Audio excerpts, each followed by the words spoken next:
Aduh bobo. Ni wajib Pak. Mugaza. Yes. Tula. Nimefika. Nikwambia sizipotea. Umefika? Siku mingi bwana. Karibu na wako kwenye kula shopping. Shopping iko wapi? Shopping iko wapi? Wacha Ndio nikusaidie. huyu. Ndio huyu. Wewe ndio huyo. Mama shopping gani? Kwa ngoto, wewe hujui Nairobi unaweza tembelea mtu mikono tu. Na maanisha ile yenye umekuja nayo yenye tunaanzia maisha mimi na wewe. Pia mimi niko tu mikono tu. Shopping. Shop nika hapa na bag alafu nibaki na 500. Tuingie tutapiga shopping.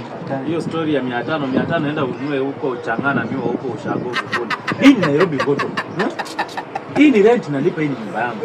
Hii nyumba inataka chakula, unataka ukule breakfast, unataka ukule lunch, unataka ukule supper. Na usipokula hapa kwangu utasema ati kwa fulani anateseka huko Nairobi. Bwana, hiyo ni michezo.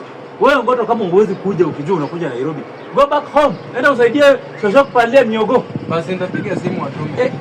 Enda utakuja nayo bwana. Hiyo 500 inaweza kusaidia kupanda hizo maswani. Hizo magaza swani, ukifika Nakuru unasaidia kushukisha ngano, Kisumu atakupeleka mpaka Busia. Kwa muda Mugaza bwana. Hold Home. Nimetoka Busia, from Busia. Surely nafika huko nataka kunitoa. Ndio shopping. Ndio ndio shopping ya wewe.